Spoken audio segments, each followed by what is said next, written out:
जय हिंद सभी को। कैसे हैं आप सभी? आशा करता हूं सब लोग ठीक होंगे। जैसा कि आप सभी को पता है कि सैनिक स्कूल का एंट्रेंस एग्जाम यानी 2025 सैनिक स्कूल एंट्रेंस एग्जाम आप सभी का आने वाला है। सबसे बड़ा महत्वपूर्ण जो प्रश्न बन गया है, अब क्रैक सैनिक school entrance exam 2025 tips and strategies, यानी कि आपको ये एग्जाम कैसे निकालना है इसके बारे में बताने वाले हैं। इस वीडियो को आप ध्यान से देखिए।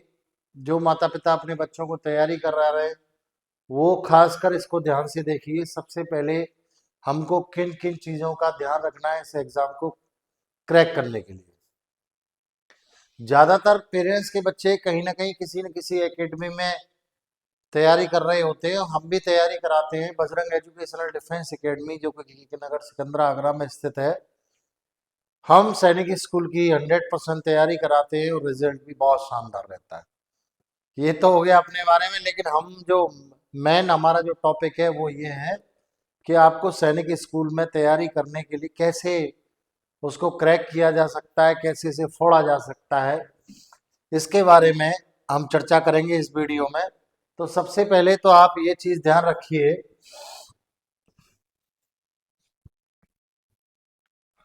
कि आपका बच्चा यदि घर पर तैयारी कर रहा है या किसी भी संस्थान में तैयारी कर रहा है तो सबसे पहले आपको ध्यान रखने योग्य चीजें ये होंगी कि आपके बच्चा जो है,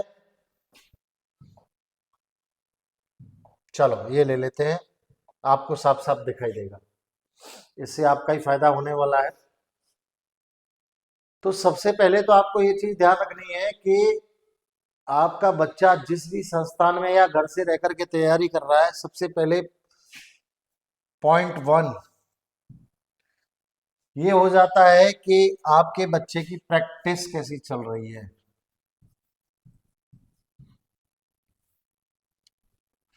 प्रैक्टिस का मतलब ये हो गया कि आपका बच्चा OMR पर प्रैक्टिस कर रहा है या नहीं। सबसे बड़ा सवाल ये है, क्योंकि इसमें जो ध्यान रखना है आपको, सबसे पहले ध्यान रखना है कि OMR पर ज्यादा से ज्यादा प्रैक्टिस करनी है। ये करना ही करना है, यानी जो बच्चे तैयारी कर रहे हैं उनको OMR पे प्रैक्टिस सबसे ज्यादा करना है। इस चीज का आपको विशेष ध्यान रखना है। जितने मॉक टेस्ट आप लगा सकते हैं उतने मॉक टेस्ट आप लगाइए, ठीक है। इसके अलावा सबसे जो मेन पॉइंट है वो है लर्न करने का, यानी याद। याद क्या करना है? जीके। अगर हिंदी मीडियम आप फॉर्म भर रहे हैं तो हिंदी आपको याद करना ही पड़ेगा। चलिए सबसे पहले हम आपको बता देते हैं कि इसमें यदि आपने इंग्लिश लैंग्वेज, दोनों में ही ये पेपर आएगा, हिंदी लैंग्वेज प्लस इंग्लिश। वैसे क्या है कि 13 भाषाओं में ये पेपर आता है। इसमें आपको लैंग्वेज चूज करना होता है कि आप कौन सी भाषा में ये पेपर कर रहे हैं, इसमें चूज करना है। दूसरी बात ये है कि सबसे बड़ी चीज ये है कि आपको, आपने जो चूज किया है वो लैंग्वेज होगी, प्लस प्लस आपका इंग्लिश भी साथ में होगी। आपको इन दोनों चीजों का ध्यान रखना है। अब हमने मान लीजिए हिंदी चूज की है। हिंदी, हिंदी में आपके कितने क्वेश्चन आएंगे? 25। एक क्वेश्चन 2 नंबर का होगा, यानी कि 50 नंबर का ये क्वेश्चन हो गया पार्ट, ठीक है। अब आप समझ लीजिए कि इसके बाद में आपने इंग्लिश चूज नहीं किया तो इंग्लिश इसमें आएगा ही नहीं। इसके बाद में मैथमेटिक्स,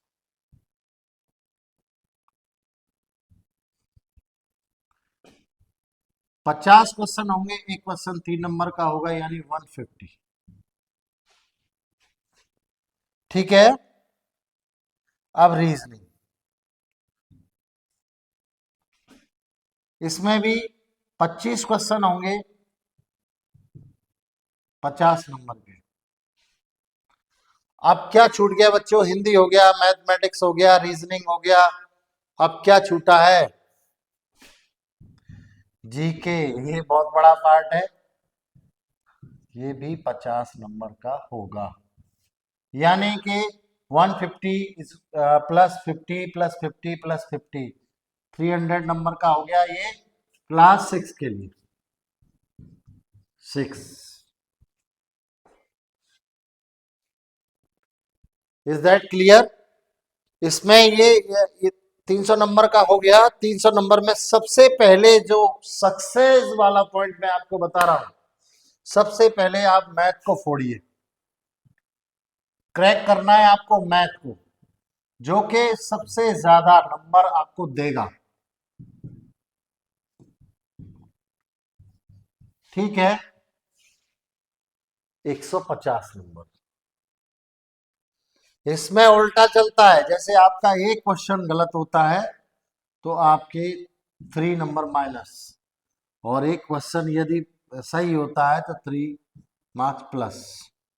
ये प्लस माइनस का बहुत बड़ा खेल है, और ये आपके पेपर में सबसे ज्यादा मेरिट में, कट ऑफ में सबसे ज्यादा नंबर बनाने का काम करेगा। इस बात को आप बहुत अच्छे तरीके से समझ लीजिए। तो हमने क्या किया, मैथमेटिक्स का पेपर पहले कर लिया, 150 नंबर का। ठीक है, कोई प्रॉब्लम? इसी के साथ हमने रीजनिंग को भी कर लिया, ये भी 50 नंबर का हो गया, 25 क्वेश्चन है। अब अपने को ध्यान रखना है कि हम सबसे सरल और क्या है जिसको हम कर सकते हैं, हिंदी। फिर जीके को ले लीजिए। ये 300 हो गए। क्लास 6 का बता रहा हूं मैं, क्लास 9 का भी बताऊंगा, इस पे आपको विशेष गौर करना है। दूसरा चीज क्या है कि सबसे ज्यादा जो इम्पोर्टेंट है, महत्वपूर्ण है, वो क्या चीज है, आप इस बात को समझने का प्रयास कीजिए। सबसे ज्यादा इंपॉर्टेंट है आपका किसी भी क्वेश्चन को नहीं छोड़ना। ये नेगेटिव मार्किंग पेपर नहीं आता। क्या? ये नहीं आता नेगेटिव मार्किंग। इसमें आपको सारे क्वेश्चन करने हैं, जैसे मैथ के 150 है तो 150 ही करके आना है आपको।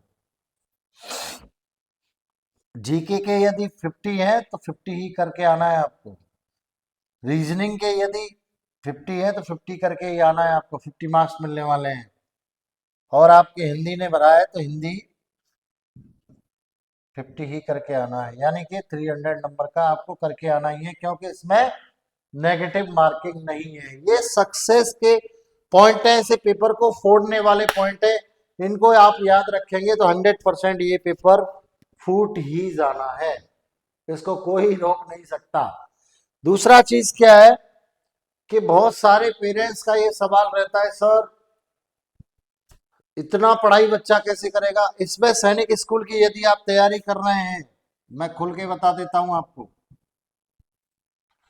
अगर 24 आवर्स में से 12 आवर नहीं पढ़ रहे हैं तो ये एग्जाम क्रैक नहीं होगा। इस पे मैं शर्त भी लगा सकता हूं। कुछ लोग कहते हैं सर ये ऐसे तो आईएएस का एग्जाम क्लियर कर लेगा बच्चा। बिल्कुल, ये किसी आईएएस या पीसीएस से कम नहीं, क्योंकि छोटे बच्चे इसको एग्जाम को देते हैं, बड़े बच्चे नहीं देते। और लेवल बहुत हाई होता है, कंपटीशन बहुत हाई है, सीट बहुत ज्यादा कम है, इसलिए आपको इस लेवल पर तैयारी करनी पड़ेगी, किसी की बातों में नहीं आना है। यानी 24 आवर्स का टाइम आपको मिल रहा है, तो 24 में कम से कम 12 आवर आपको तैयारी करना ही है। समझ गए मेरी बात को? ये बहुत ही इंपॉर्टेंट मैं आपको चीज बता रहा हूं इस वीडियो के माध्यम से, क्योंकि आपको एग्जाम क्लियर करना है तो ये करना ही पड़ेगा। कम से कम 4 आवर आपको देने पड़ेंगे, 4 घंटे आपको देने पड़ेंगे मैथ के लिए। 4 घंटे आपने मैथ के लिए दे दीजिए, और कम से कम जीके याद करने के लिए 2 आवर्स आपको देने ही पड़ेंगे, यानी कि जीके। और कम से कम 1 आवर देना पड़ेगा आपको रीजनिंग के लिए। ठीक है, 4 और 2 6, 7 घंटे हुए हैं अभी आपको। अब बचता है कौन सी सब्जेक्ट आपकी, आपका हिंदी। हिंदी भी याद करने की है, तो कम से कम 2 आवर्स हिंदी को देने पड़ेंगे। हिंदी हिंदी लिखी दिया है मैंने पहले ही। तो इसमें टोटल हो गया 4 2 6 7 और 2 9। ठीक है, बाकी के ये 9 आवर्स हो गए। अब मैंने बोला है 12 घंटे कम से कम करना है, तो आपके पास कितना बचा, 3 आवर्स। तभी तो 12 होंगे ना। अब इन 3 आवर्स में क्या करना है कि 2 आवर 30 मिनट का आपको लगाना है मॉक टेस्ट, यानी प्रैक्टिस टेस्ट रोजाना आपका लगना चाहिए, जो कि विद ओएमआर होगा। विदाउट ओएमआर नहीं लगाना है आपको, विद ओएमआर ये लगाना ही लगाना है। 100% दुनिया की कोई भी ताकत आपको सक्सेस होने से नहीं रोक सकती। समझ गए मेरी बात को? इसको बड़ा बना देता हूं, कोई भी नहीं रोक सकता। दूसरी बात क्या है, मैं आपको एक चीज और बता देता हूं। ऑल इंडिया सैनिक स्कूल में, आरएमएस का हो, ऑल इंडिया सैनिक स्कूल हो, यदि आप 90% स्कोर करते हैं तो ही आप सिक्योर समझ सकते हैं कि किसी भी सैनिक स्कूल से बुलावा आपके लिए आ जाएगा।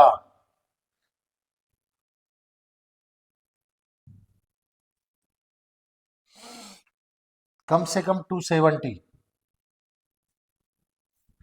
ये करना ही पड़ेगा। इतने नंबर कर लीजिए, 100% बुलावा आपके पास आ जाएगा ओल्ड सैनिक स्कूल से। न्यू सैनिक स्कूल छोड़ दिए। अब आ जाती है क्लास 9 की बात। क्लास 9 का जो पेपर होगा वो 400 नंबर का होगा, जिसमें 200 नंबर मैथमेटिक्स के होंगे अकेले, और बाकी 50-50 नंबर का होगा। 3 सब्जेक्ट है, 50 का आपका क्या हो गया,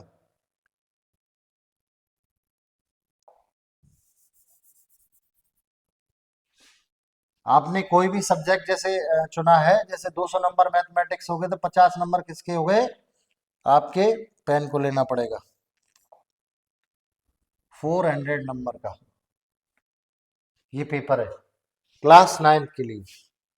आपको भी इस क्लास 9 के लिए उतना ही टाइम मैनेजमेंट करना पड़ेगा जितना मैंने आपको 6 के लिए बताया, बल्कि और आधा घंटे आपको बढ़ाने रहेंगे। इस तरीके से आप बिल्कुल सक्सेस हो सकते हैं। मैथमेटिक्स का पेपर, इसमें 50 क्वेश्चन पूछे गए हैं, तो एक क्वेश्चन 4 नंबर का आएगा, 200 नंबर का तो यही हो गया साहब। बाकी सब्जेक्ट एक तरफ और मैथमेटिक्स केवल एक तरफ। तो आपने क्या करना है, मैथ में स्कोर क्लास 9 वालों को खासकर करना ही करना है। जहां 2 घंटे प्रैक्टिस बता रहा हूं, कम से कम 3 आवर्स आपको लगाने पड़ेंगे मैथ ही मैथ के लिए। इस तरीके से आप इस पेपर को फोड़ सकते हैं। बाकी और कोई भी रास्ता नहीं है। 9th वालों को कम से कम 14 आवर्स तैयारी करनी पड़ेगी, और 6 वाले जो बच्चे हैं उनको कम से कम 24 घंटे में से 12 घंटे तैयारी करनी पड़ेगी। जानकारी यदि आपको अच्छी लगी है तो वीडियो को शेयर कर दीजिएगा, बेल आइकन जरूर दबाइएगा, जिससे कि क्या है कि आपको जो भी वीडियो हमारे द्वारा डाले जा रहे हैं, जो भी जानकारी आपको दी जा रही है, वो आप तक पहुंचे और सबसे पहले पहुंचे। फिर एक बार जय हिंद, जय भारत, जय बजरंग।